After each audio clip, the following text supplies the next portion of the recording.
Hello and welcome to this final first look exploring session looking at The Muses Looking Glass by Thomas Randolph, written and performed around about 1630, and we have had a lot of fun with elements of it. Overall, it has some structural problems in the sense that it keeps doing the same game again and again and again, but those individual games are sometimes quite enjoyable, and we're going to find out whether everything is resolved at the end. Is everyone going to come on stage and maybe do a little dance number?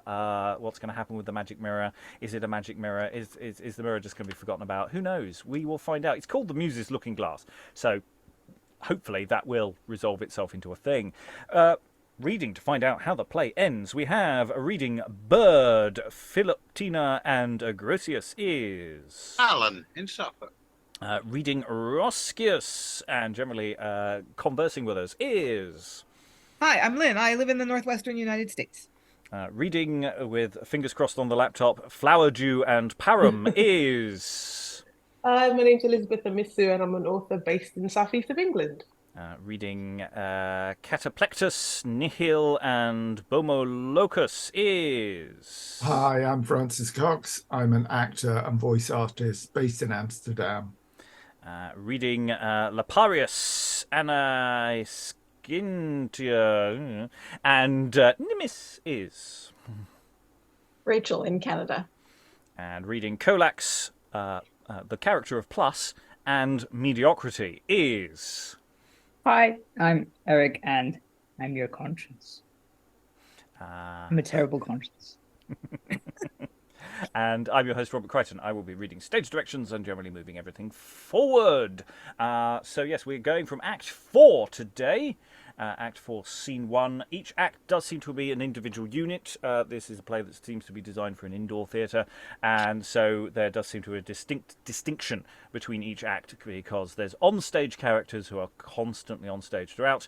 Mistress Flowerdew, Bird and Roscius, and they definitely exited just 2 seconds ago as far as the script is concerned, but I say some trimming of candles and maybe some music has occurred before they return. Elizabeth, are you in place? No. In that case, I will ask Francis for just this brief opening of the scene. Could you read Flowerdew, please? So, enter Mistress Flowerdew, Bird and Roscius.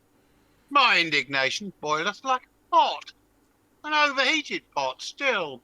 Still it boileth. It boileth and it bubbleth with disdain. My spirit within me too fumeth, I say, fumeth and steameth up, and runneth o'er with holy wrath at these delights of flesh. The actors beg your silence. The next virtue, whose extreme we would present, wants a name both in Greek and Latin. Wants it a name? 'Tis an unchristian virtue. But they describe it such a modesty as directs us in the pursuit and refusal of the meaner honors, and so answers to magnanimity as liberality to magnificence. But here, that humour of the persons, being already forestalled, and no pride now so much practised or countenanced as that of apparel, let me present you Philoptima, an overcurious lady, too neat in her attire, and for Philoptimus, Luparius, a nasty, sordid sloven. Pride is a vanity worthy the correction. And enter Philoptima, Luparius, and Colax to them. What mole dressed me today? Patience, who would be troubled with these mop-eyed chambermaids. There's a whole hair on this side more than t'other, and no lady else. Come on, you sloven. Is ever Christian madam so tormented to wed a swine as I am? Make you ready. I would the tailor had been hanged, for me that first invented clothes. O nature, nature, more cruel unto man than all thy creatures. Calves come into the world with doublets on, and oxen have no breeches to put off. The lamb is born with her frieze coat about her. Hogs go to bed and rest. And are not troubled with the pulling on of hose and shoes in the morning, with gartering, girdling, trussing, buttoning, and 1,000 torments that afflict humanity. Just see her negligence. She's made this cheek by much too pale. That's forgotten to whiten the natural redness of my nose. She knows what. She knows not what 'tis wants irritation. Oh, fine memory. She had not set me in these self-same teeth that I wore yesterday. I'm a Jew. Does she think I can eat twice with the same? Or that my mouth stands as the vulgar does? What, are you snoring there? You rise, you sluggard. Make you ready. Rise and make you ready? Two works of your happy birds make one. They, when they rise, are ready. Blessed birds. They, fortunate creatures, sleep in their own clothes and rise all their feather beds about them. Would nakedness were come again in fashion. I had some hope then, when the breasts went bare, their bodies too would have come to it on time.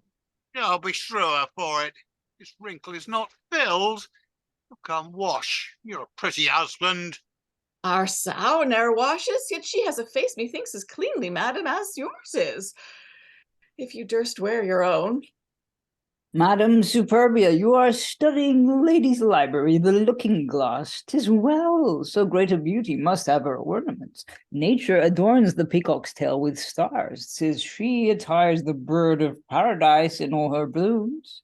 She decks the fields with various flowers. 'Tis she spangled the heavens with all those glorious lights. She spotted the ermine skin and armed the fish in silver mail.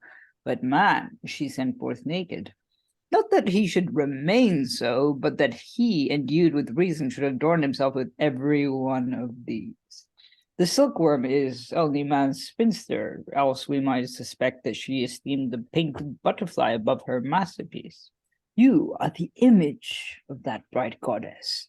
Therefore wear the jewels of all the East. Let the Red Sea be ransacked to make you glitter. Look on Luparius, your husband there, and see how, in a slogan, all the best characters of divinity not yet worn out in man are lost and buried.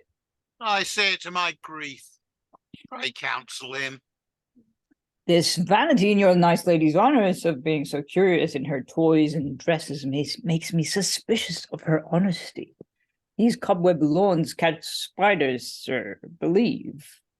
You know that clothes do not commend the man, but 'tis the living, though this age prefer a cloak of plush before a brain of art.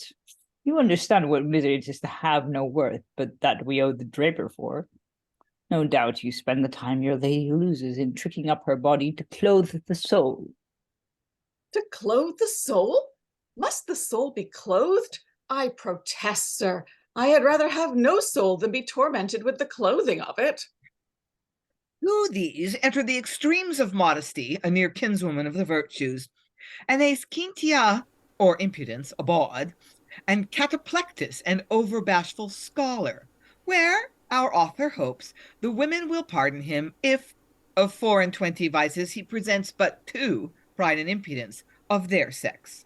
So I'm going to pause there before we go into the next scene. I don't know if everyone else is feeling utterly shocked here, but there are going to be 4 characters on stage at the same time, actually talking to each other. I mean, for those who've been here earlier in the week, this is radical stage work here to have more than 2 interlocutors talking with Colax in support. We've got another 2 coming on. I don't know whether they're actually going to talk to each other or not. We shall see. But great hopes in my mind here. I'm very hopeful. Unless there's just a missing stage direction and those 2 have just exited. One of the 2. Okay, there was a lot of, again, interesting stuff in here. I think I am, to a degree, on Luparius' side here when it comes to the question of the faff of putting clothes on. And in the early modern period, the faff of putting clothes on was even more so, because you just had so much more, they don't have zips, they don't have Velcro, they you've got points, you've got trussing and untrussing, buttoning, there's just so much more work to do to put clothes on.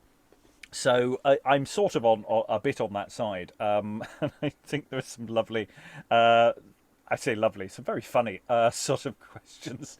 I'm not quite sure about Luparius's line. He's got a few lines where it's there's bordering on misogyny going on there because we have these gendered in specifically different ways. But I think there is some fun to be had here. Thoughts on the room, Elizabeth? Were you waving? I wasn't quite waving, but I just thought that the description of the clothing was just really beautiful, and I liked it a lot because it's not something that you think about that much when you think about early modern characters and early modern plays. And I was thinking about how much the clothing was simplified for the stage, and how much how it was way more complex for normal daily life. Yes, because of course stage people have to change, potentially have quick changes. So the question of what elements are there and what shortcuts there might be in terms of trying, okay, again, they haven't invented Velcro yet, but which is the modern stage equivalent. How do you get your costume on and off? Into the wings. Back on again.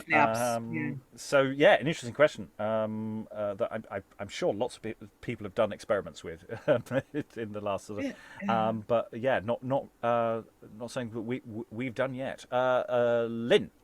Yeah, getting dressed was pretty I mean, everything tied. Men's clothing had buttons, but there were an excessive number of them. Like the renderings that we have, it was like a button every inch or so. I heard an actor who works at this theater in London that I'm not going to name, but they try to do original practice type of stuff, and even with the costumes, and he says the one way that they do quick changes is they tie everything together before the actor puts it on. So he pulls on hose and stockings all at once because that's all tied together, and then and maybe the doublet is tied onto that. But it's kind of hard to see someone who hates getting dressed as being much of an extremist because I mean, even for an ordinary person, it took a lot of time. Eric. I think clearly Luparius is like a modern 21st century person or postmodern 21st century person who's been through the pandemic and really doesn't want to go back to work. Because they got to put on hard pants, right? It's like, well, why would you get dressed in the morning? No, but I do like some of the sort of expressions where it's like, no doubt you spend the time your lady loves and loses in tricking up her body to clothe the soul. If the soul has to be clothed, I do not want to have souls. It's like it's too much effort to do anything.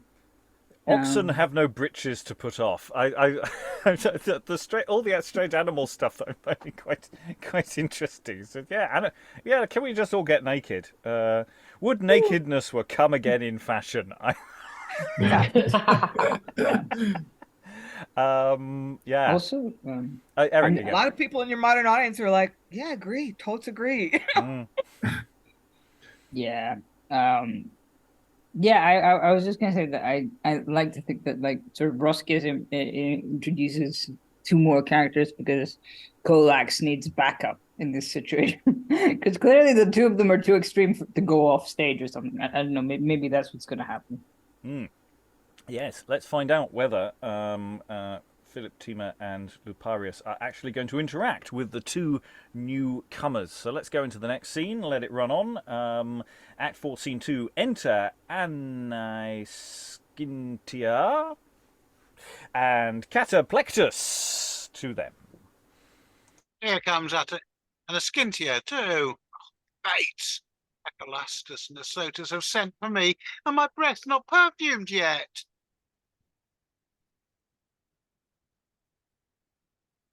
Sorry, I've lost my place. Sweet mother, are the gentlemen there already? Come away. Are you not ashamed to be so bashful? Well, if I had some thought of this in time, I would as soon have seen you fairly hanged as sent you to the university. What gentleman is that? A shamefaced scholar, madam. Look upon her. Speak to her, or lose your exhibition. You'll speak, I hope. Wear away not your buttons. What should I say? Well, tell her you are glad to see her ladyship in health. Nay, out with it. Gaudeo te bene valere. Ah, pretty proficient. What standing is he of in the university? He dares not answer to that question, madam. How long have you been in the academy? Profecto do domine sum baccalaureus artium. What a pity it is 'tis not impudent. Nay, all my cost I see is spent in vain. I having, as your ladyship knows full well, good practice in the suburbs, and by reason that our mortality there is very subject to an infection of the French disease, I brought up my nephew up in the university, hoping he might, having attained some knowledge, save the charge of keeping a physician, but all in vain. He is so bashful, madam, he dares not look upon a woman's water. The sweet gentleman proceed in bashfulness, 'tis virtue's best preserver. Rectus dicis sic inquiat Aristoteles. That being gone, the rest soon follow, and a swarm of vice enters the soul. No color but a blush becomes a young man's cheek. Pure shamefacedness is the porter to the lips and ears. That nothing might enter or come out of man but what is good and modest. Nature strives to hide the parts of shame. Let her the best of guides. Naturum dux optima. Teach us to do so in our discourse. Gratias tibi ago. You knew him to speak bawdy. A very good way. Kataplectus, here's a lady who would hear you speak obscenely. Obscenum est, quod intra senam agi non obtuit. Off goes your velvet cap. Did I maintain you to have you be disobedient? You'll be persuaded. Liberis operam dare. What's that in English? To do an endeavor for children. Some more of this. It may be something one day. Communis est omnium animantium conjunctionis. Appetitus procreandi causa. Construe me that. All creatures have a natural desire or appetite to be joined together in the lawful bonds of matrimony, that they may have sons and daughters. Your laundress has bestowed her time but ill. Why could not this have been in proper terms? If you should catechize my head and say, "What is your name?" what would it not say? A head. So would my skin confess itself a skin, nor any part about me be ashamed of his own name, although I catechized all over. Come, good nephew, let me not have any member of my body nicknamed. Our Stoic, the gravest of philosophers, is just of your opinion, and thus argues, is anything obscene? The filthiness is either grounded in the things themselves, or in the words that signify those things, not in the things. That would make nature guilty, who creates nothing filthy and unclean, but chaste and honest. If not in the things, how in the words? The shadows of those things to manure grounds is a chaste, honest term. Another word that signifies the same, unlawful. Every man endureth to hear he got a child. Speak plainer and he blushes, yet means the same. The Stoic thus disputes who would have men to breathe as freely downward as they do upward. I commend him, madam, unto your ladyship's service. He may mend with counsel. Let him be your gentleman usher, madam. You may in time bring down his legs to the just size, now overgrown with playing too much football. So he will prove a stoic. I long to have a stoic struck before me. Here, kiss my hand. Come, what is that in Latin? Deuscula manum. My lip. Nay, sir, you must, if I command you. Osculo te, vel oscula a te. His breath smells strong. 'Tis but of logic, madam. He will come to it one day. You shall go with me to see an exquisite glass to dress me by. Nay, go. You must go first. You are too manly. To the office of your place, and so on. Exeunt Philoptima, Anaiskyntia, and Kataplectus. Slow, Luparius, rise, or you'll be metamorphosed. Actaeon's fate is imminent. Where's my wife? She's gone with a young snip and an old bod. Then I am cuckolded. If I be, my comfort is, she's put me on a cap that will not trouble me with pulling off. Yet, madam, I'll prevent you. Exit Luparius.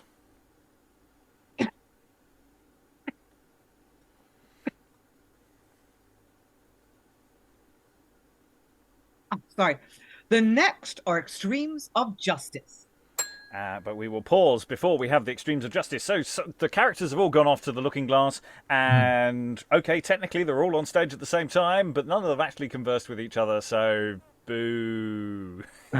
Well, we did get a three-way at one point. Yeah, but only with Colax, which is part of the course. Well, no, my character was interacting with both the others. Did he? At what point? I missed that. Well, there's a three-way there between Philoptima, Kataplectus. Oh yes, no, you're right. Yeah, there was. Sorry, I obviously missed that. But But the other Luparius said didn't interact at all. No, no. Well, I get the impression that he's the husband who's kept in the corner with the empties when he proves useful. But we also have a callback at the very beginning with Hick. Oh fates, Acolastus and Asotus have sent for me, and my breath not perfumed yet. So we have a callback to the glutton and the prodigal. So it's it's the first scene that sort of has a feeling that some of these people actually have met, and that they might interact on some level. Thoughts in the room, Alan. Yeah, I mean, it's interesting. I think we're back into the university plays universe here with the Latin gags, which I think probably went over the heads of many of us here, including myself, because it just looked like Scrabble set had been upturned on the page. Who here was really going with the Latin gags? Who was getting the gags? Anyone? It didn't feel. We've had better Latin gag scenes, I think, in terms of accessibility. I don't think this one landed in the same way as some of the early ones when we were just the scene where we were just referencing classical authors. Felt like you vaguely could follow that even if you didn't have that much classical learning. But this felt harder. Eric, you're waving. Yeah, I was gonna say that some of the Latin was. I feel like some of it was also like audit. Yeah, how do you call it? Like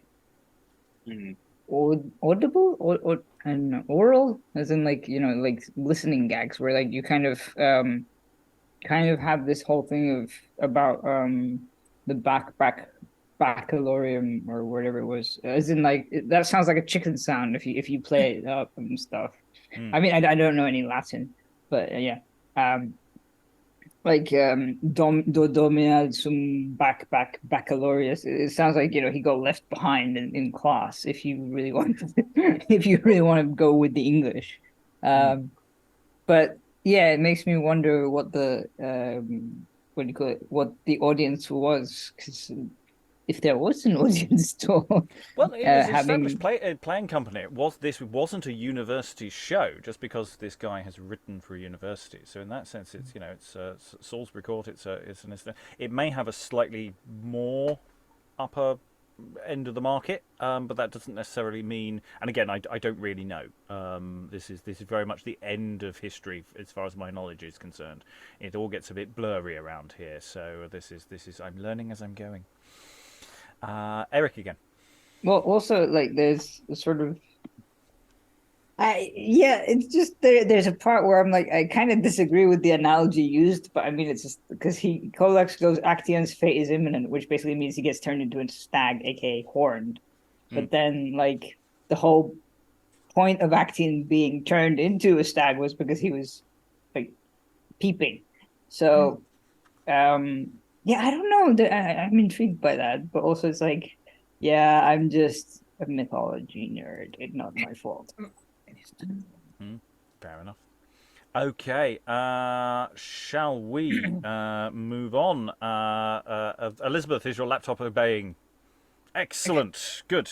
We can proceed with everyone in the correct parts. Act 4, Scene 3, positive rugby team comes on stage now. It's a busy old time. Act 4, Scene 3. Enter Justice Nimis, Justice Nihil, plus and Parum, their clerks, 2 Roscius Bird, Flowerdew, and Colax. Plus, What says your worship? have my tenants that hold their lease of lust here in the suburbs by copyhold of me, their lord in chief, paid their rent charge? They have, and please your worship, I receive a general, gave them my acquittance. Sir, I resign my pen and inkhorn to you. I shall forget my hand if I stay here. I have not made a metimus since I served you. Were I a reverend justice as you are, I would not sit a cipher on the bench, but do as Justice Nimis does, and be the dominus factotum of the session. But I will be a dominus fac misericordiam instead of your totimus. People shall not wish to see my spurs filed off. It does me good to take a merciful nap upon the bench, where I so sweetly dream of being pitiful. I wake the better for it. The yearly value of my fair manor, Clerkenwell, is pounds, so many. Besides New Year's capons, the lordship of Turnbull, so which, with my picked Hatch Grange and Shoreditch Farm and other premises adjoining very good, a pretty maintenance to keep the justice of the peace, and quorum too. Besides, the fines I take of young beginners, with Harriets and all such as die, quite putinous whores and ruined bawds, with all amercements due to such as hunt in purlieu, this is something with mine own game reserved. Besides a pretty pittance too for me, that I'm your worship's bailiff. Will it please your worship, sir, to hear the catalogue of such offenders as are brought before you? It does not please me, sir, to hear of any that do offend. I would the world were innocent. Yet to express my mercy, you may read them. First, here is one accused for cutting a purse. Accused? Is that enough? If it be guilt to be accused, who shall be innocent? Discharge him, Parum. Here's another brought for the same fact, taken in the very action. Alas, it was for need. Bid him take warning, and so discharge him too. 'Tis the first time. Plus, say, what hopes of gain brings this day's sin? Anaiskyntia, sir, was at the door, brought by the constable. Set the constable by the heels. She's at certain with us. And then there's intemperance the board, A tenant too. with the young lady, Madam Incontinence. Search o'er my doomsday book. Is she not, plus, one of my last compounders? I remember it. Then there's jumping Jude, heroic, dull with bouncing, and insist your worship sinner. All subsidy women. Go, free 'em all. Sir, sorry, that's not me.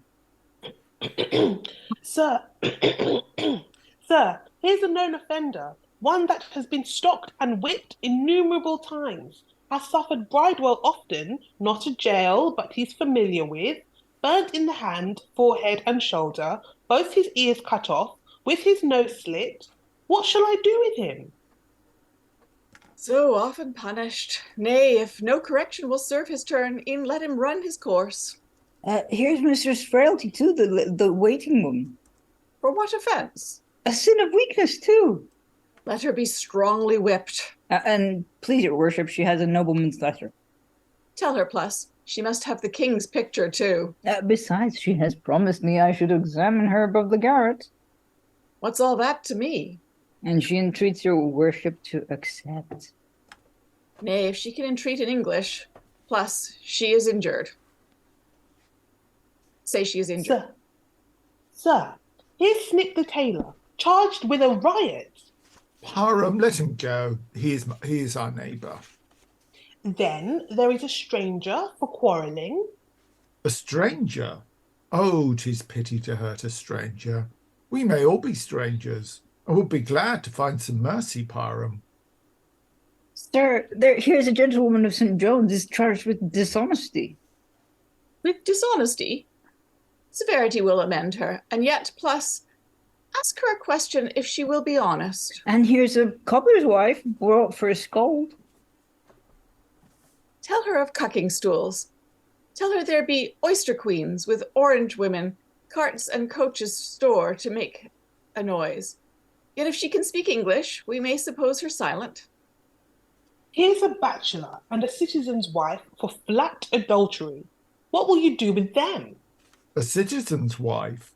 Perchance her husband is grown impotent, and who can blame her then? Yet I hope you'll bind o'er the bachelor. No, inquire.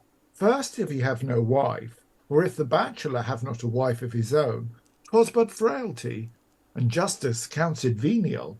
Here's one Aeneas and Sophron, and that do mutually accuse each other of flat felony. Of the two, which is the richer? Aeneas is the richer. Then Sophron is the thief. Here is with old Panurgus come, one called Prodites, laid treason, sir, to another one's charge. Panurgus is the richer.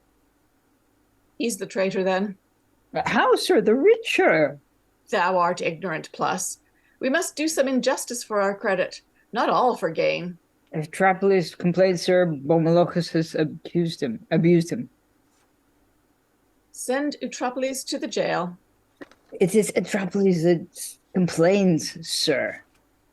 Tell him we are pleased to think 'twas he offended. Will must be the law. Were it not for summum jus, how could the land subsist? Aye, or the justices maintain themselves. Go on, the land once such as dare with rigor execute her laws. Her festered members must be lanced and tented. He's a bad surgeon that for pity spares the part corrupt till gangrene spread, and all the body perish. He that's merciful unto the bad is cruel to the good. The pillory must cure the ear's diseases, the stocks the foot's offences.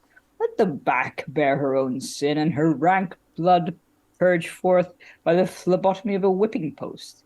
And yet the secret and first punishment is held the wiser course, because at once it helps the virtuous and corrects the vicious. Let not the sword of justice sleep and rust within her velvet sheath. Preserve her edge and keep it sharp with cutting. Use must whet her.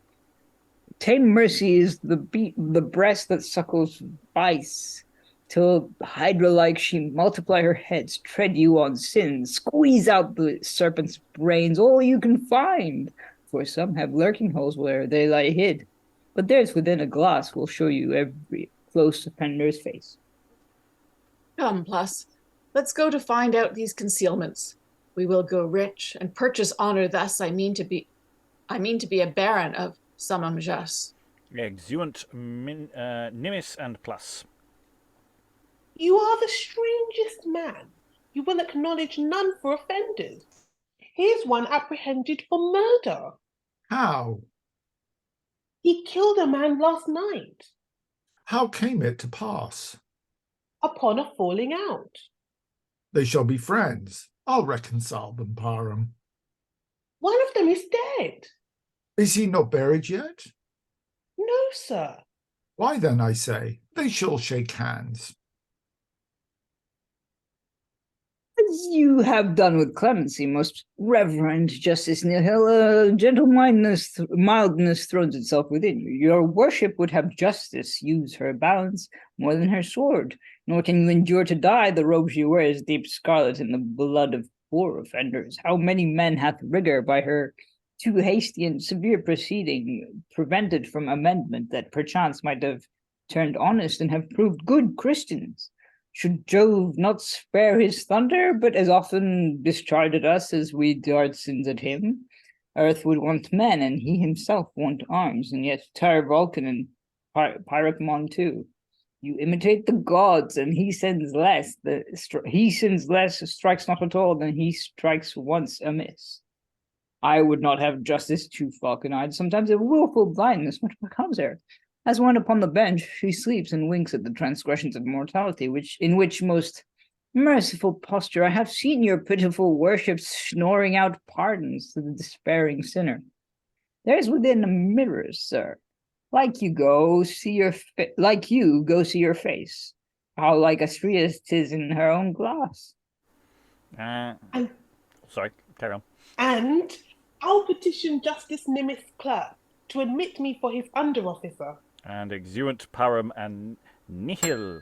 Okay, we've had corrupt justices before, and so that's a fun little bit of discourse. But I don't think we've had the overly sympathetic judge who just lets everybody off. And I absolutely love the bits of he's dead. Oh, let them be friends.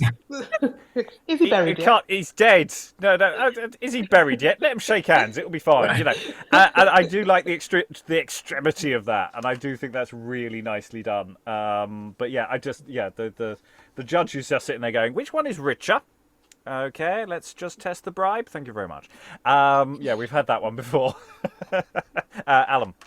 Yeah, it sort of doesn't really fit with anything that's gone before it in this play. As you say, we've seen the let's take the Mickey out of the law trope a number of times, although I think possibly in pieces that were considerably earlier than this one.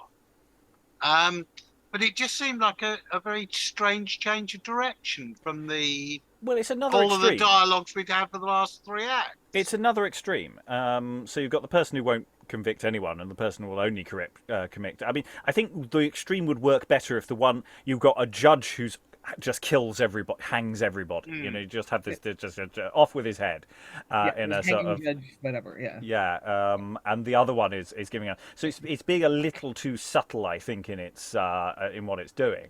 But it's still playing with these things. The extremes of justice is how it's it, and that's the thing. It's all about extremity. That's what all of these scenes are doing in these antitheses that are going on.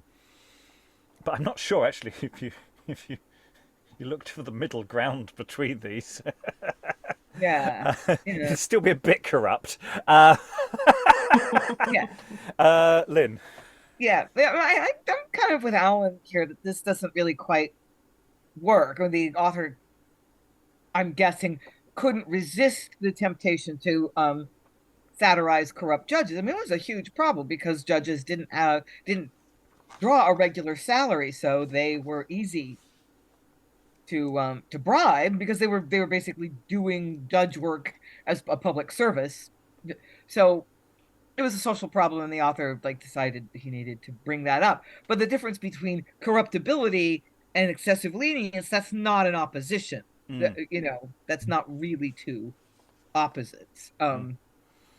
Although corruptibility is a vice, but it's excessive severity and excessive lenience is the pair we're looking for, and we don't quite get it. Yeah, it's almost like Eric.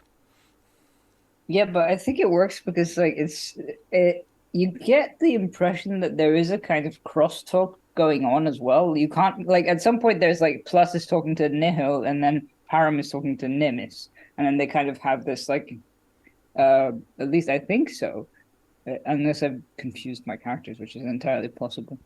But it's yeah, you can kind of see them because Parum wants to work for Plus as well. So that would be plus Parum, basically. And yeah, it just...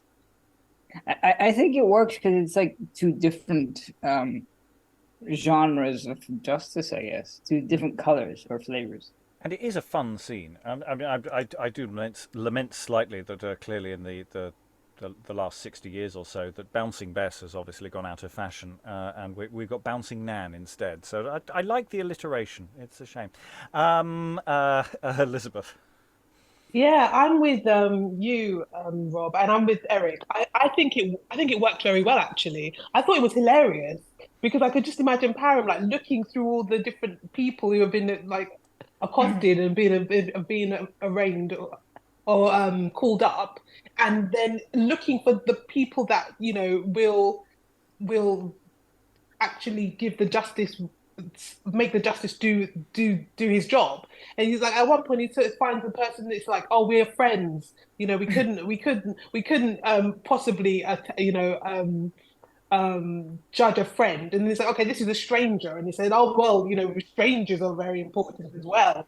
And I thought it was funny. I thought it was quite fun. It was poking fun, and I think it was quite nice for the actors to bounce off one another as well. So I enjoyed it. I did like it. I also like it, just simply there are 5 characters all interacting here. So it feels more like a scene in the way that some of the earlier scenes, we just have this sort of two-way thing and then Colax steps in. And that just gives the scene a sense of better dynamism as well. Eric, and then we'll move on.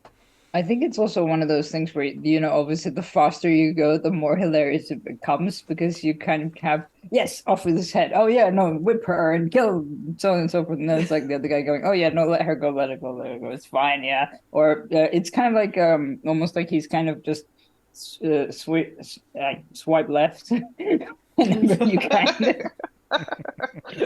or swipe right, I don't know, depending on whichever one you want, which is kind of funny if you do it faster, I guess. Yeah, the Tinder of justice. Yeah, and I like that idea that maybe the corrupt one gets in first, and then death, and the second one goes pardon, and on the way out. So it's like you have this conveyor belt of switching verdicts possibly coming in. I think a lot of fun can be had with that scene. Act 4, Scene 4. We shall find out whether there's any repercussions for this. We'll run the next 2 scenes into each other and complete the act. So Act 4, Scene 4. Enter Agrocius to Roscius, Bird, Flowerdew, and Colax. This is Agrocius, a rustic, clownish fellow, whose discourse is all country, and extreme of urbanity, whereby you may observe there is virtue in jesting. They talk of witty discourse and fine conceits, and I ken not what a deal of brittle brattle would make a cat piss to hear 'em. Cannot they be content with their grandam's English? I think they talk learnedly, when I had rather hear our brindled cab owl or sow grunt.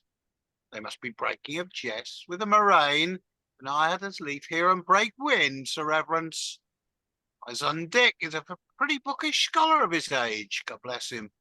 He can write and read, and make bonds and bills and obligations. God save all. But, my lady, well, what in it would make him such a jack sauce as to have more wit than his forefathers? He should have learned nothing, for old Agrocius, but to keep a tally. It's a new trade lately come up to be a vocation. I wist not what. They call them poets. New name for beggars, I think, since the statute against gypsies. I would not have my son Dick one of these poets for the best pig in my sty, by the Mackins. Poets? And shield him and send him to be a good farmer.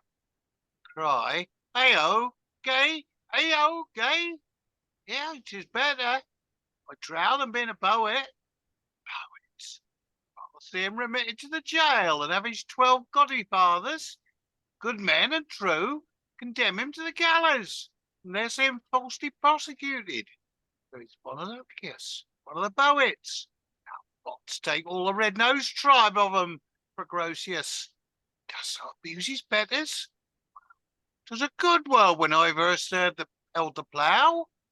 They cared not then so much for speaking well as to mean honest, and in you still lives the good simplicity of the former times, when to do well was rhetoric, not to talk. The tongue disease of court spreads her infections through the whole kingdom. Flattery that was wont to be confined within the purge is now grown epidemical, for all our thoughts are born between our lips.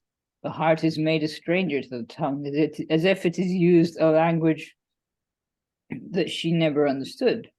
What is it to be witty in these days but to be bawdy or profane, at least abusive?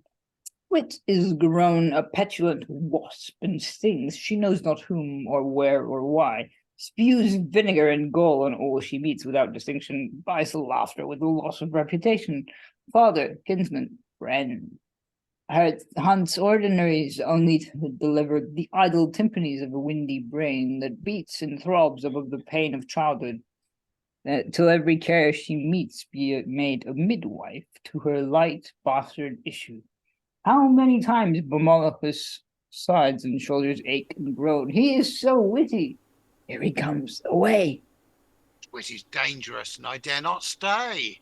Exit Agrocius. Act 4, Scene 5. Enter Bomolochus to Roscius bird Flowerdew Colax. This is the other extreme of urbanity.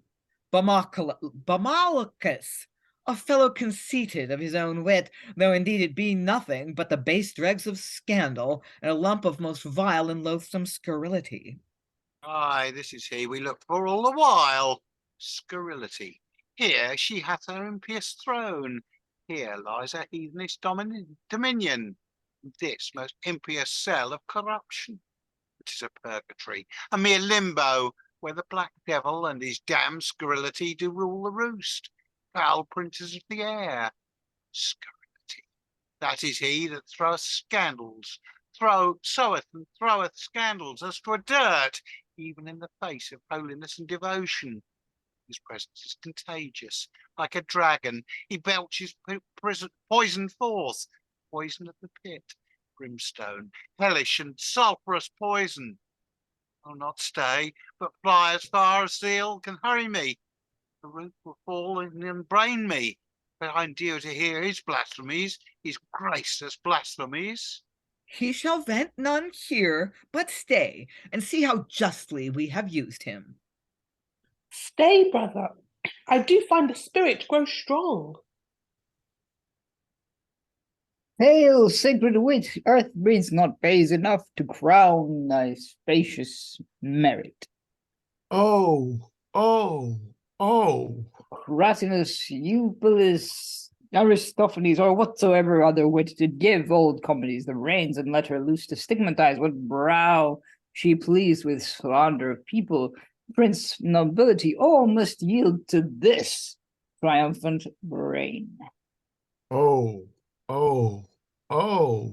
They say you'll lose a friend before a jest. 'Tis true, there's not a jest that conies from you that is the true Minerva of this brain, but it is of greater value than a world of friends, were every pair of men we meet of Pylades and Orestes. Oh, oh, oh. Some say you will abuse your father too, rather than lose the opinion of your wit. Who would not that has such a wit as yours? 'Twere better 20 parents were exposed to scorn and laughter than the simplest thought, or at least conceit of yours should die abortive, or perish a brain embryo. Oh, oh, oh. How's this? Had tongue grown silent that sirens stood still to admire? Oh, oh, oh. Were better the spears should lose their harmony, and all the coursers of the wood grow hoarse. What wolf hath spied you first?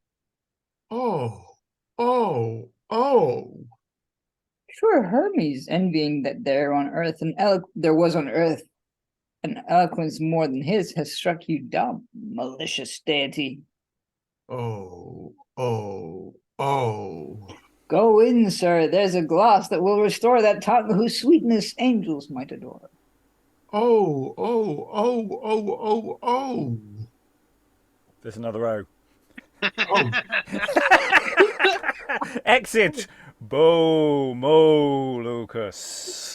Thus, sir, you see how we have put a gag in the licentious mouth of base scurrility. He shall not, ibis-like, purge upward here, to infect the place with pestilential breath. We'll keep him tongue-tied, you and all, I promise. By Phoebus and his daughters, whose chaste zones were never yet by impure hands untied. Our language shall flow chaste, nothing sound here that can give just offense to a strict ear. This gag hath wrought my good opinion of you. I begin to think them lawful recreations. Now there's none left here whereon to practice. I'll flatter my dear self. That my skill had but a body that I might embrace it, kiss it, and hug it, and beget another brood of pretty skills upon it.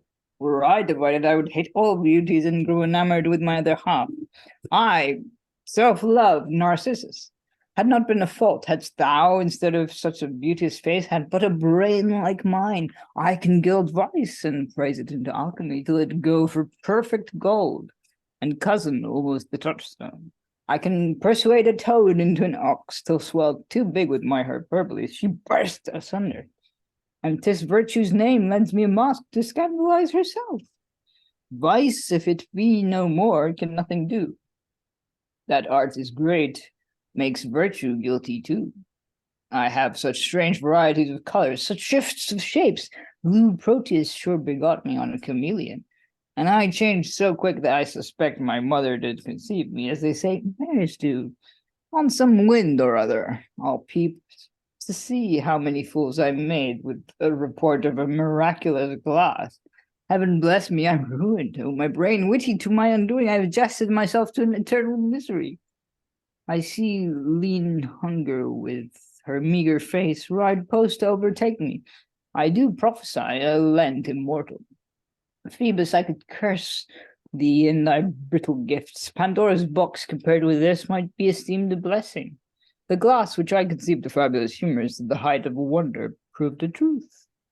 The two extremes of every virtue there, beholding how they either did exceed or want of just proportion, joins together, and are reduced into a perfect mean, as when the skillful and deep-learned physician does take two poisons, one that's cold, the other in the same degree of heat, and blends them both to make an antidote, or as the lutenist takes flats and sharps, and out of those so distant notes does strike a ravishing harmony.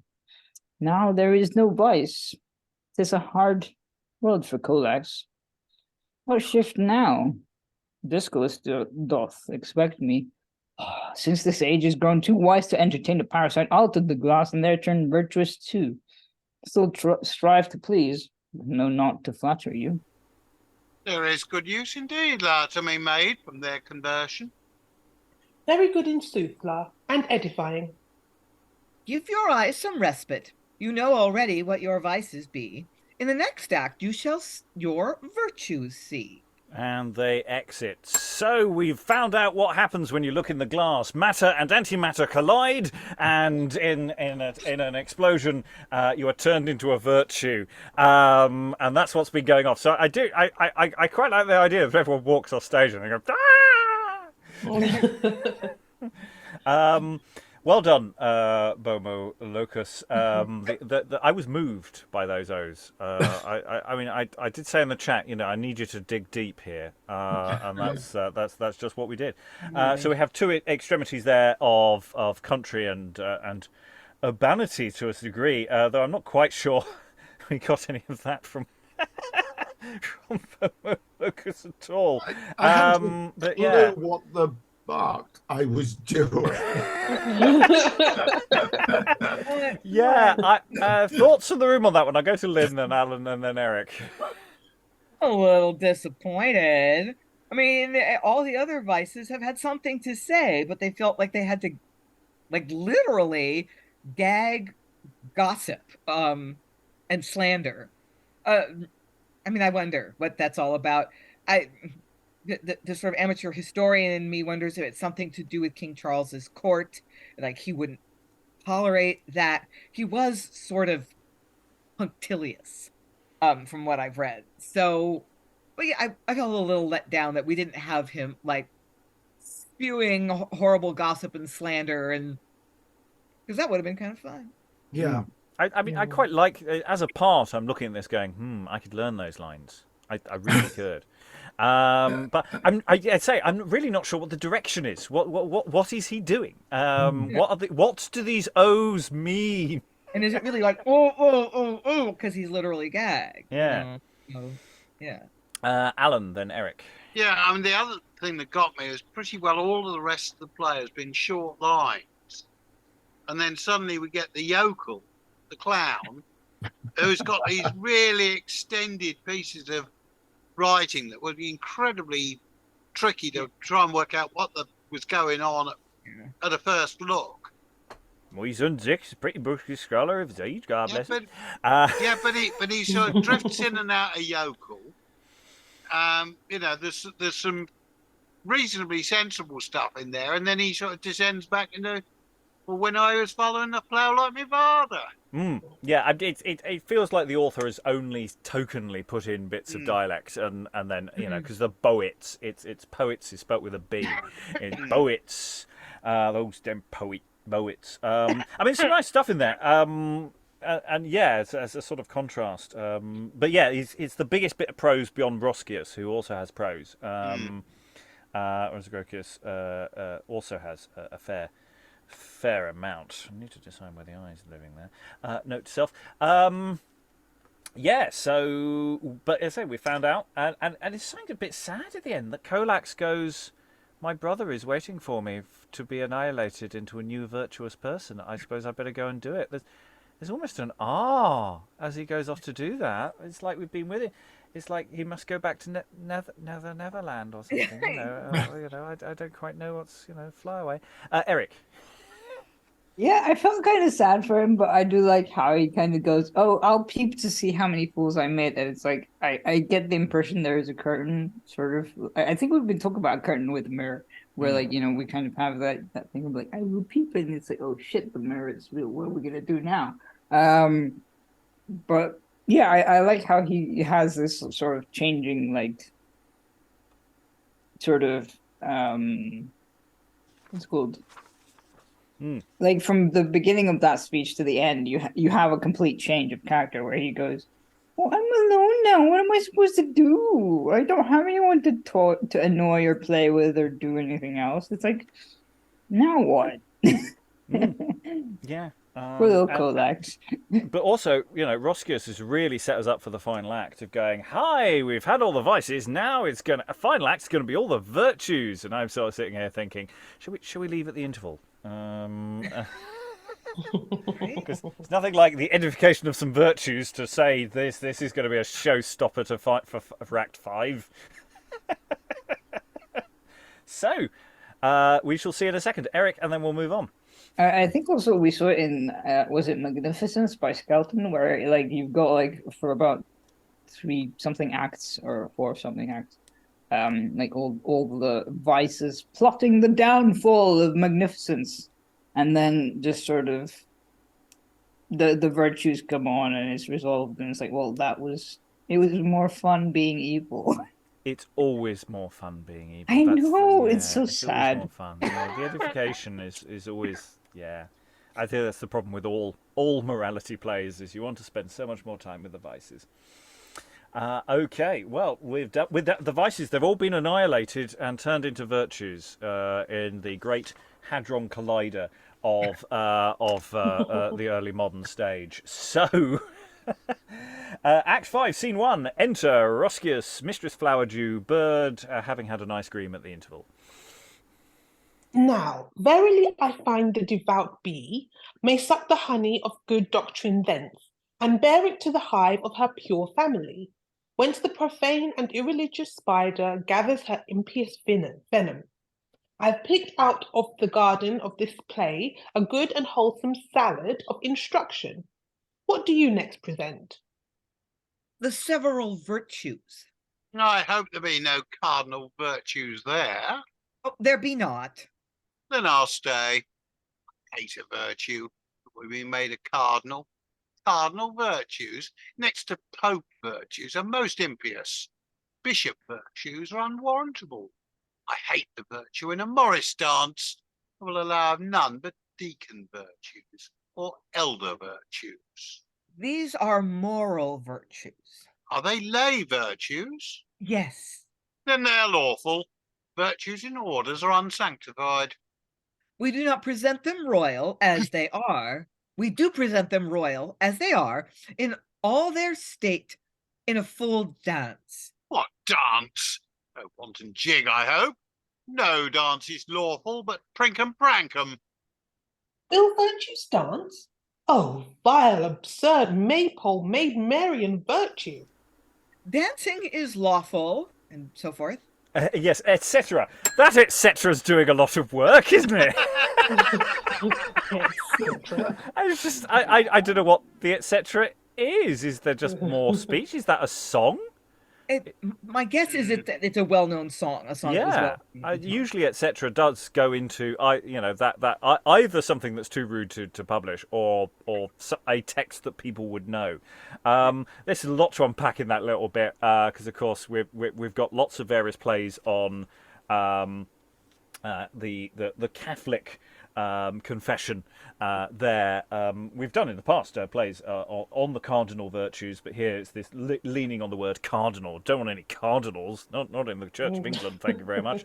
And of course we are in this tricky political moment when you have got a king who is leaning that way, and so yes, this all feels very pointed, and it is quite a fun bit of wordplay, though I think today it doesn't necessarily land because we're not living in that moment. We've had Prinkum Prankum before, and I don't know what dance it is, but I'm sure someone out there will be able to remind me, or maybe not today, maybe not tomorrow, but soon. Put it in the comments section. But I like the way that Bird, because we have these very Protestant, very Puritan characters here who are good, responsible citizens who, I won't have wanton jigs except for Prinkum Prankum, which clearly doesn't sound very, very chaste to me. So, Eric. I was just going to say the whole dancing is lawful thing. Didn't we also have that in, pretty sure there was a king or some sort of royal that banned dancing for a period of time? I do not know the history here, so please correct me. I don't think anyone's banned dancing per se at this stage. I don't know. I don't even think Oliver Cromwell tries to explicitly go that far to ban dancing, but it definitely would have been disapproved of. I don't know. I don't think so, but I could be wrong. Alan? I have a recollection that King James, as well as his fulminations against tobacco, also did a pamphlet which was anti-dance. Oh, there's definitely pamphlets about. There's definitely that. There are a lot of people who are anti-dance, and there are lots of people, even within Protestantism, saying no, dance is fine as long as you do a good dance. It's not about dancing per se. It's about the kind of, as long as there's a meter ruler between you to make sure that you're not making any contact. No snogging in the slow dance, then you're fine. But yeah, no, there's lots of pamphlets on that and lots of material on that. I don't know if James is explicitly against it, but he might have thrown a shot across the bows. But of course, they get up to a lot of dancing themselves, so that just makes them hypocrites. If so, Lynn. Oh, I don't think James objected to dancing. He published a pamphlet or a book about Sunday sports that were allowable. So I think he was in favor of doing things that were fun in moderation. It's the moderation that's the important thing. But there are plenty of Puritans who are absolutely against it and do not want to. None of that stuff. It will just encourage fornication and fun. Not necessarily in that order. Okay, we will continue because we paused because it just we had to just note that there is a flourish at this point. Possibly, I say Roscius has just burst into song. Who knows? Flourish. Enter mediocrity. Who is this? Oh, it is the mother of virtues. Mother of pearl. I think she is so gaudy. It is the golden mediocrity. She looketh like the idol of Cheapside. I'm that even course that must be kept to shun to dangerous gulfs. The middle tract twixt Scylla and Charybdis, the small isthmus that suffers not the Aegean tide to meet the violent rage of the Ionian wave.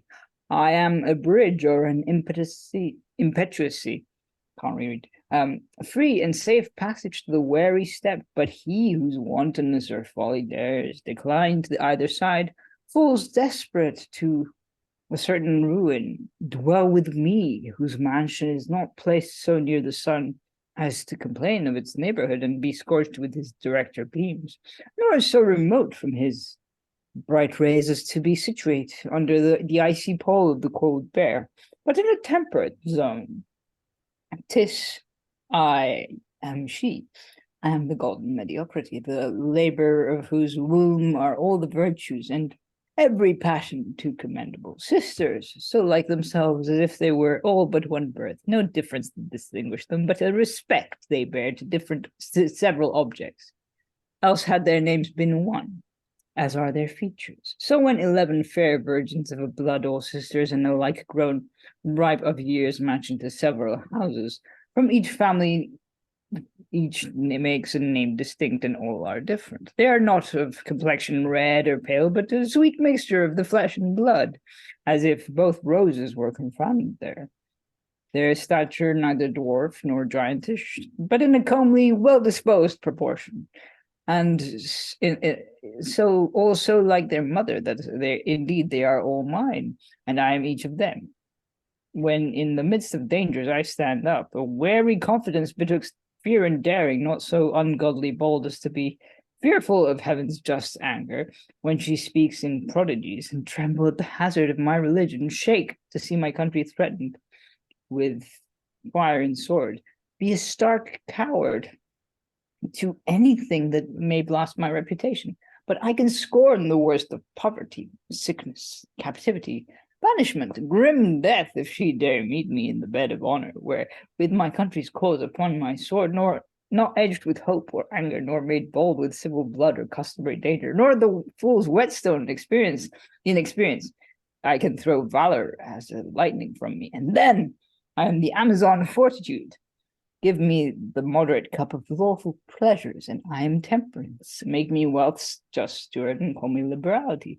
With one hand I'll gather riches home, and with the other rightly distribute them, and there observe the person's quantity, quality, time, and place. And if in great expenses I be said, chief arbitress, I can in glorious works raising temples, statues, altars, shrines, vestures, and ornaments to religion, be neither too thrifty nor too prodigal. And to my country the like mean observe, in building ships, bulwarks, castles, walls, conduits, theatres, and what else may serve her for use or ornament. And at home be boil in buildings, gardens, costly furniture, in entertainments free and hospitable. In sorry, it's so long. With the respect to my estate and means, and then I may be named magnificence, as magnanimity when I it's not even point. There's no point, is there? As magnanimity when I wisely aim at greatest honors, if I may deserve them, not for ambition, but for my country's good, and in that virtue all the rest do well. In lesser dignities I want a name, and when I am not over patient to put up such gross wrongs as call me coward, but can be angry, yet in that observe what cause hath moved my anger, and with whom. Look that it not be sudden, nor too thirsty of a revenge, nor violent, nor greater than the offense. Know my time when and where I must be angry, and how long remain so. Then you may surname me Mansitude, when in my carriage and discourse I keep the mean, that neither flatters nor offends. I am that virtue the well-nurtured court gives name, and should do, being courtesy. Twixt sly dissembling and proud arrogance, I am the virtue time calls daughter truth. Give me my sword and bounce rightly swayed, and justice is the title I deserve. When on this stage I come with innocent wit, and jests that have more of the sauce than gall that remove the laughter and delight of all, without the grief of one, free, chaste conceits, not scurril, base, obscene, illiberal, or contumelious slanders, I am then the virtue they have termed urbanity, to whom, if your least countenance may appear, she vows to make her constant dwelling here.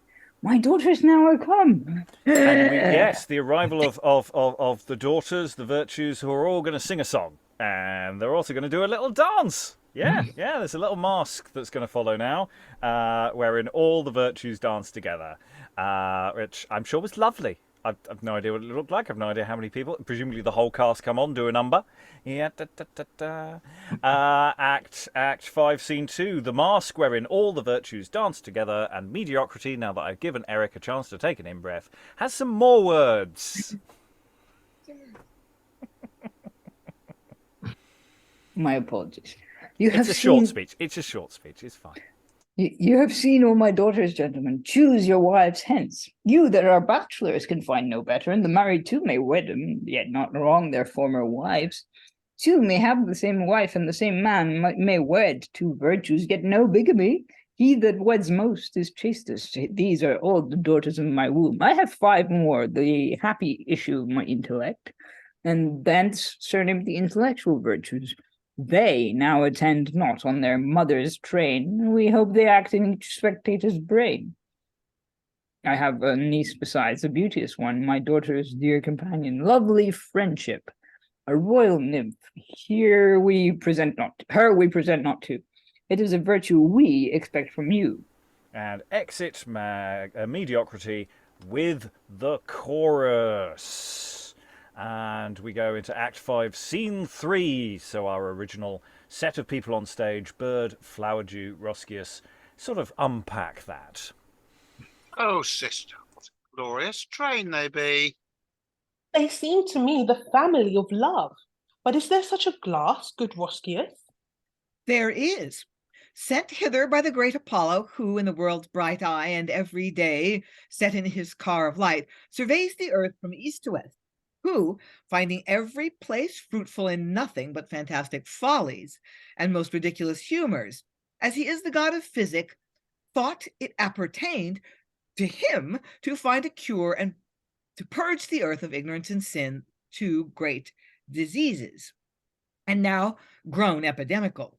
Many receipts he thought upon, as to have planted hellebore in every garden, but none pleased like this. He takes out water from the Muses' spring, and sends it to the north, there to be freezed into a crystal.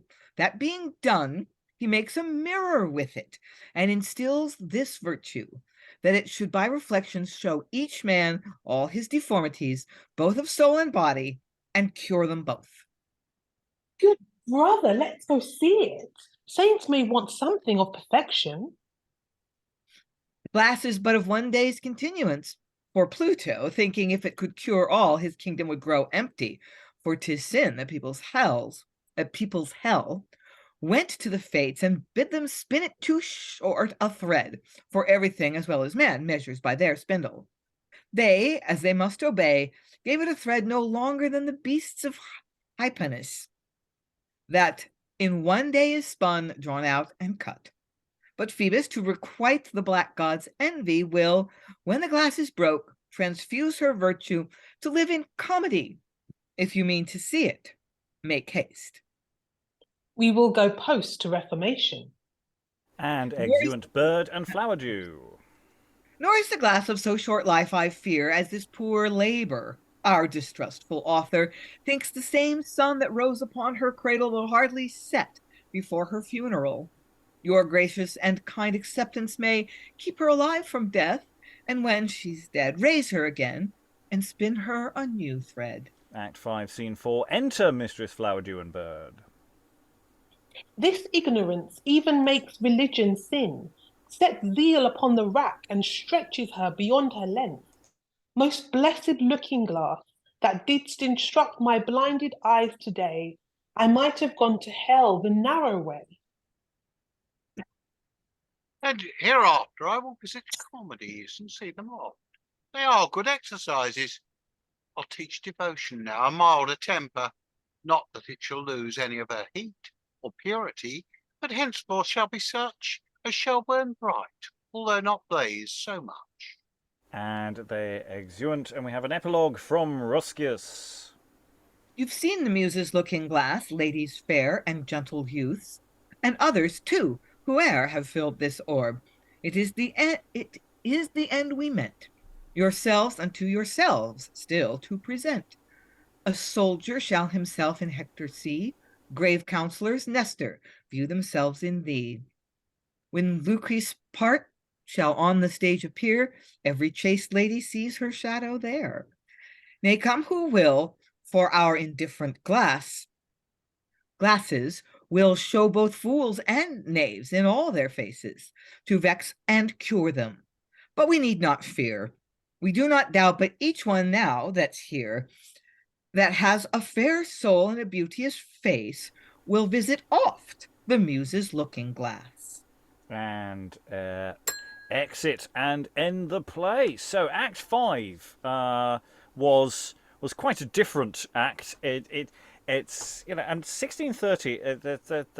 I believe, again, this is not really my area yet of knowledge base. That there's definitely a sort of a drift of mask-like things onto actual public stages. That this kind of thing is popping up.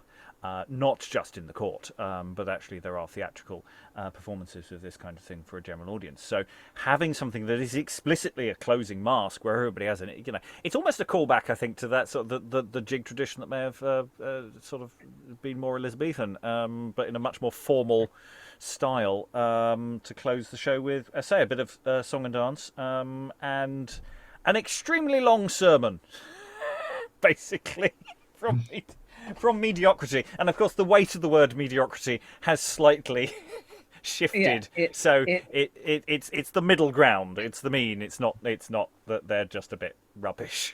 Lynn.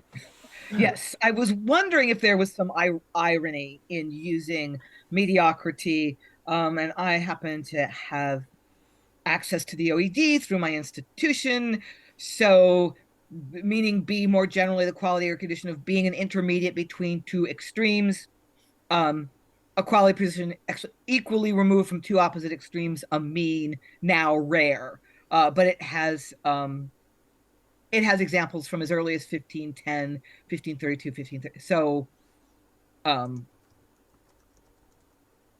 Milton uses it, evidently. Hobbes uses it as late as 1650 to mean that. So it did not, I take it, have the negative valence that it has now. Yeah. Eric? I was too busy laughing because it reminded me of a letter that we'd read from one of the supposedly observers at the entrance of the king of, I want to say Denmark, where, oh yes, they were neither tall nor short, but they were tall. And they were, it was like sort of this whole thing about very descriptive stuff that was not really very helpful at all. Just this, and also for someone who's meant to be like the golden mean, that speech was a bit long, just a little bit. Yes, could we moderate the speech, please? For all the moderation in all things, there's that. And then we certainly in the chat we got into sort of a tangent, because once again you get a shout out to the Family of Love, which is a sect that has a lot of currency at the time in various ways. And of course, any kind of variation on Christianity tends to bring out the questions of things, and so we will dive into them more, because there is a play literally called The Family of Love, and we will actually at some point do that, and we will dive a little more into it. But there's almost a Family of Love aren't that interested in the sort of the outward ceremonial of the church. They're much more interested in just saying, well, should we just figure out what God wants? That'd be nice. And lots of other things as well. That's a very grossly oversimplified thing. Rachel, were you waving? I was just going to mention the fact of the existence of the play Family of Love. Yeah, and it's it's not necessarily that far away from doability, so we may come to it. I just feel it's one that I need to actually do some proper research. I've read a little about them in passing, but it's always little bits and pieces and never going into them much. So yeah, other thoughts about Act 5? And it's dance. Obviously, we can't see the dances, so we can't comment about the songs. So I'm sure it was lovely. I'm sure maybe it balanced out the whole mediocrity doing a thing. Maybe there was dancing while mediocrity spoke as well. Maybe the mask actually, so that it doesn't feel like this never-ending speech, and then you get a dance. Alan, then Eric. I think actually you did the right call when you said at the end of Act 4, "Oh, well, shall we just oik off home now?" Quite honestly, I don't think it actually added anything to the gaiety of nations. Oh, but I'm sure the dance was great. I mean, this is the thing. As a script, absolutely. But it might have looked fabulous. I mean, mediocrity is described, she looketh like the idol of Cheapside. It's the golden mediocrity. There's gold in them there, mediocrity. Eric? Yeah, I was going to say that it was interesting because, I feel like it was either sort of a mad rush, well, not a mad rush, but sort of, he was trying to wrap up the play quickly because it's like nobody wants to watch the virtues do their thing. They're kind of boring. Therefore, let's just introduce them by the mother of virtues. It's like the mother of all virtues is here, which sounds like a very American thing to say. I don't know. It's like I have the mother of all headaches, but not quite. Yeah, sort of. That's like the shortcut into dancing and song and all that stuff. So I don't know. I'm intrigued by this. Lynn. Yeah, I agree with Eric's observation that it felt a little, what did you say, rushed or something? I felt like both these acts, I was going to say earlier that the little section with the overdressed person and the person who just really basically wants to wear sweatpants all the time, and the overly fastidious woman and the slovenly woman, like that whole section seemed to get relatively short shrift. Would that all the rest of the sections were that brief. So it feels like the writer's getting a little tired at this point and throwing it together a little bit. It's like, the choreographer will fix this. Well, there is that. If you've got to fit in a song and a mask, then actually maybe he said, well, no, sorry, for this act, you've got half the words because we've got to fit in the singing and the dancing. So it might not be he's tired. It might just be he's run out of time. And again, looking at this as a sort of project, for now is, and we've sort of answered the question we had yesterday. We were going, do we need all of these bits? Do we need all? No, well, no. I think we can go through this play and pick the scenes that we like, and cull together a show that's probably half the length actually in practice between the minor trims within scenes and scenes we just decide we're not that fussed about. There is a sort of interesting show here, and it can be short enough to introduce it with a bit of historical context as well. You could do a sort of half an hour.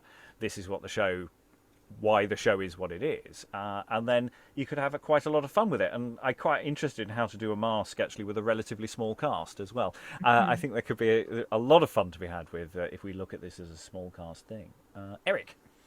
Well, also I was thinking that, what usually happens in plays is when we get a long speech is a signifier of someone else has to deal with the costume change. So it's very possible that they all had to at least 6 because there are 11 of them at least, or 12, I can't remember. So you kind of if there's at least 11 people who have to go off and change after all that, at least minimum. Or maximum, I don't know. Just that would give them a lot of time to put on all the stuff that they need to do.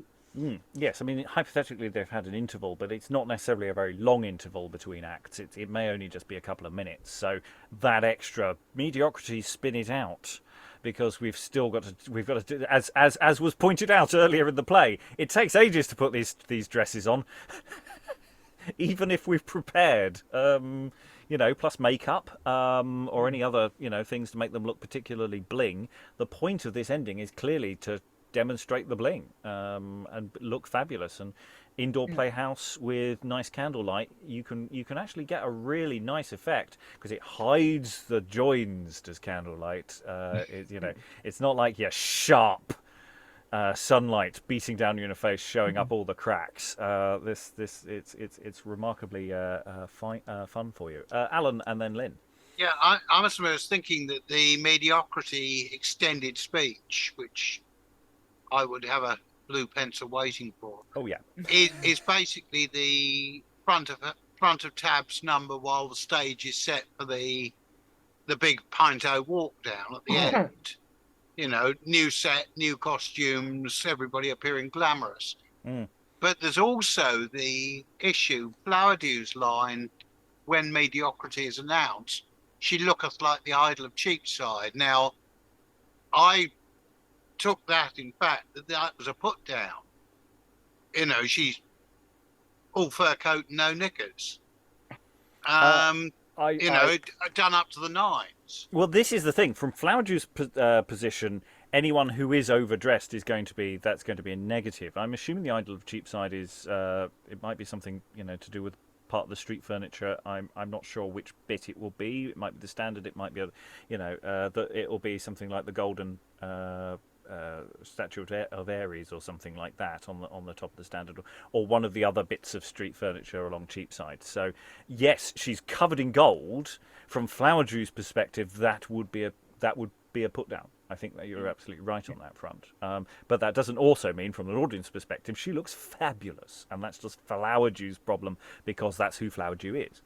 We have a very extreme element on that. Other thoughts before we go into final thoughts? Lynn? I was just going to respond to your observation about the bling. Which is like, yeah, that's it. I've read somewhere, I think it was in one of Andrew Burr's books, that in excavation of the outdoor and indoor theater, there's like, you find different things. In the indoor theaters, you find what you call spangles. I'm assuming it's something like what we would call sequins, little bits of metal that were sewn onto the costumes to reflect light. That's no good in sunlight. You don't really get an effect. But in candlelight, which is kind of flickery anyway, that little bits of reflective material on the costumes would give it a glittery effect. So yeah, if this was an indoor situation, you can make use of bling in a way that it just doesn't work in broad daylight. Okay, so final thoughts for the play overall. I think generally what we've got here is a lot of material and a structure. I wouldn't do the text in its entirety, except maybe to say on a podcast where we can, do each individual scene almost as a nice little fun unit of action. But there is a show here. It's an odd show, and I don't think you'd end up with a full cast version of it. It would have to be something that involves an extreme amount of doubling. But I think there's enough fun here, even for its historical weirdness, to sort of function, and maybe even say something about what it's saying about virtues and vices, because not all of it is exactly a great moral exemplar. Some of it is some of those they're good low-hanging fruit, but sometimes you're sort of going, not quite sure whether this argument holds. As Lynn was saying in the first session, not sure the argument that satire or holding up your looking glass actually ever works to change society. If you're going to change society, demonstrating other people's stories and other people and extreme versions of empathy to empathise with people who are not you has possibly a considerably greater effect than the satire impulse, but that's one to discuss another day, not today. So final thoughts around the room. Some of you have been here for the week, some of you have only been here for now. I will go to Eric, who's been here for 2/3. Yeah, I don't know. I have headache from that speech. I was distracted because I was looking up the whole thing about the idol of Cheapside, but I mean I don't know if it's relevant, so we could put that aside. I'm intrigued because I like the sketches. So some of them are actually funny, some of them are really not, and it is kind of fun to get hit by a wall of words, even if you don't really know what they're talking about. I have to admit that I felt a bit lost through most of Colax's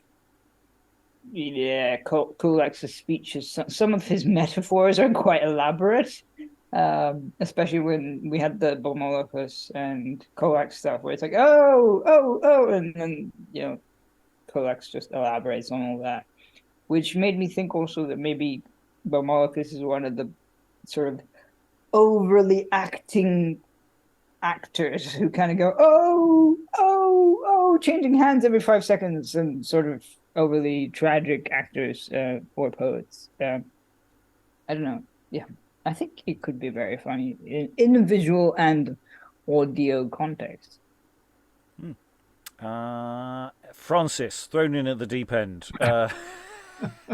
Any final thoughts for this play for one session? Indeed. I think the sort of standalone nature of the scenes made it a good play to sort of parachute into towards the end. I liked some things, and I didn't like other things, so I found it very uneven. I liked some of the writing in places, but I'm not sure it's a play worth putting on a whole production of... Oh, never, we don't ask that question. Just if we were, what, because we will. We'll do everything. We'll do this one day. I mean, we individually might be dead by that point. Right. But, it will happen, So, that's an irrelevant thing, as to whether we should. It's going to happen. Just how we're going to do it. That's the question. So any additional thoughts on how? No. Sorry. With that nod towards all our inevitable dooms. Alan, any final thoughts? Yeah, I'm not sure whether this is correctly describes the play. I would describe it as an entertainment, because I've felt from the get-go that it was basically a sketch show. And then when we get to this final act, where we get this sort of real morality play, didactic stuff ending, relieved by the song and dance routine at the end, it just didn't feel to work to me as having any sort of trajectory as a piece. Yes, it had the idea of a trajectory, but it never quite sustained it, did it? Yeah. Because, even though Colax kept saying, he's looking at go and look at the looking glass, go and look at the look, it's like, it wasn't enough to keep... Yeah, it's a MacGuffin, isn't it? Keep it pushing it forward. It's a MacGuffin that eventually...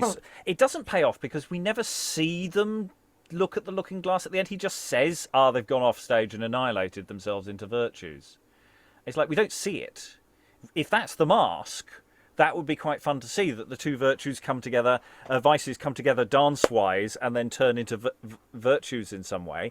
That would be really interesting. That would be effective, and that's something we could actually add to the production in Dumb Show. But it's a shame we don't see that, and that's not part of the dramaturgy. Eric? I was going to say, after that, you could probably just make it like a reincarnation Doctor Who thing. That's the thing, is that they come together and then somebody else is there in the middle who is the virtue version of themselves, and you could do something really quite fun with that. It'll be an absolute nightmare to do, but it could be theatrically incredibly effective. Elizabeth, you too have only been here for this session. Any final thoughts?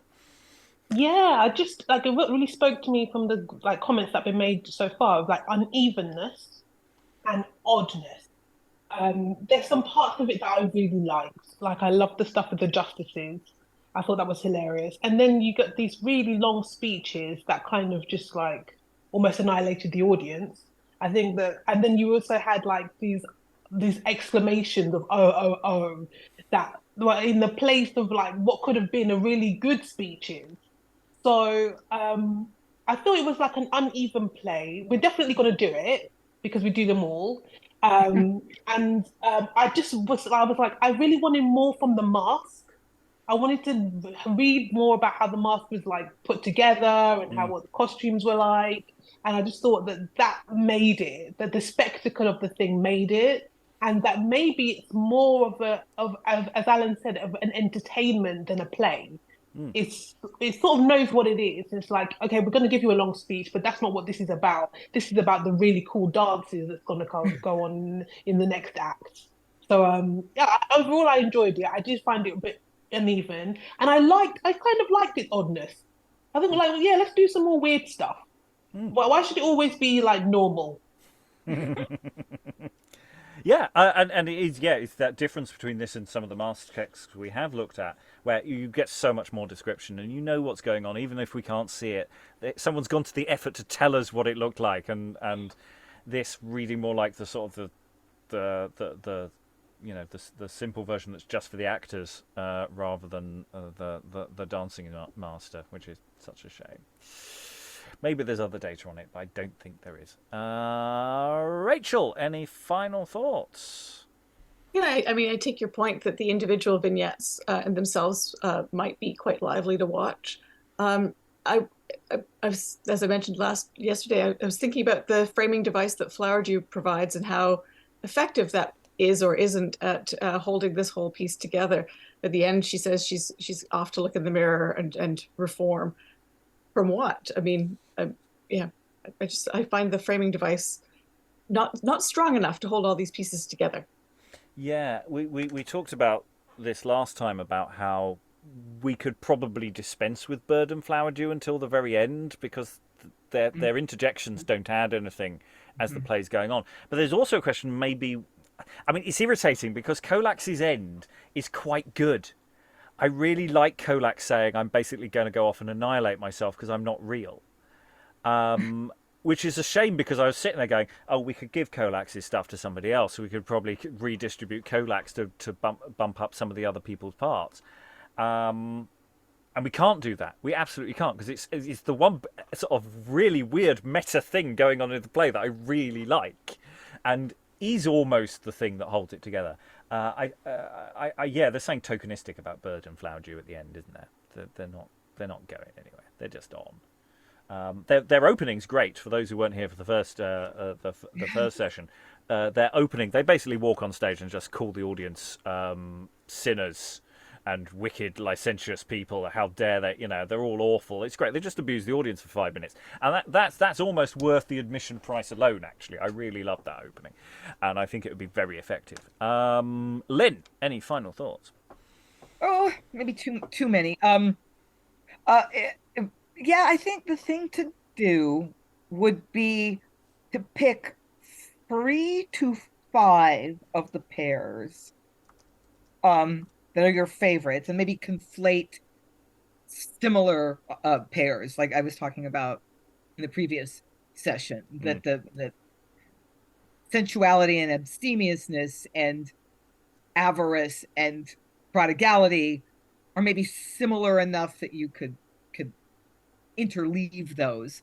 And I want to keep Flowerdew and Bird in the beginning, but yeah, they're the ending with them deciding, oh, like we're gonna look in the mirror too. It seems really tacked on. So should they just disappear, or should we have them appear in mime in the end, like going, oh, that was really fun. Oh, did you see those costumes? The headdress. Oh my gosh, that was so cool. Something like that.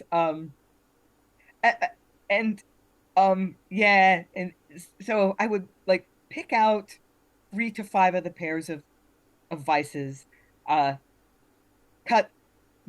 rename mediocrity. I don't think people are going to be able to get past the negative valence. Moderation, mediocrity, moderation. I don't know. And cut those speeches way back, and you would have to have that choreography at the end be really, really fun and beautiful. Maybe even kind of gymnastic, like Cirque du Soleil kind of thing. So you have a bang up musical comedy ending with really great dancing and maybe beautiful singing, but don't make it too long. Like no. that bit doesn't need to like linger. So bad in this way, bad in the opposite way, bad in this way, bad in the opposite way, bad in this way, bad in the opposite way, together. And with the ending being a dance, I've sort of changed my mind that this would lend itself to some kind of virtual or online production, because I think you need the choreography in the three dimensions. And it would be really cool if you could do some kind of like Beauty and the Beast transformation where the two characters actually merge and become their golden mean on stage. But yeah, it would be crazy expensive. I don't know. I'm thinking if we lean into the doubling, reutilizing the actors who are Flowerdew and Bird, and actually we lean into almost a commedia dell'arte, and there's an awful lot of masks going on, mask work going on. Then that makes those transformations potentially quite straightforward to do, in the sense that you have the original aesthetic, and then you switch to a mask that captures both parts or something, and it might be something that could be done in quite a straightforward way, and give it the energy and craziness that I think this text kind of needs to land as well. I think it needs to be. I think you said this earlier. The actors need to be seen to be having fun. It needs to have that energy throughout. Yeah. The dramaturgy in me is very much if I had the time, I'd go away now and I'd draft a cut down version of this. I could see how to do it now. Whether it would work or not is another matter. But anyway, Eric, and then we're gonna close. I was thinking, like, because yesterday when we came into this, and obviously I still don't fully have an idea of what's going on. I mean, now I get what the mirror is for. But anyway, yeah, no, I was thinking yesterday that it was like a literal mirror, as in like something that you could do like a half mirror effect or a Pepper's Ghost effect, where you've got like sort of, you don't have to use as many actors, or well, you could have pairs of actors, and then obviously if you have the mirror on stage, then you have a sort of effect that can be used, which might be interesting for the audience to watch as well. So I'm like, oh, how do they do this magical thing? But I don't know, maybe not. Maybe I'm just the only theater nerd in terms of tech. And we haven't even talked about what we could do with digital technology in terms of projection and things. There's so much more visual stuff we could throw at it that they couldn't have done, 400 odd years ago. Anyway, we have run out of time, possibly will and energy, to continue further with this for the moment. But it's a bit of a three-pipe problem. But there is silver to be mined out of this Muses Looking Glass. All that remains is to thank all the wonderful readers for all their wonderful reading. Thank you very much, everyone, and goodbye. I have picked out of the garden of this play a good and wholesome salad of instruction.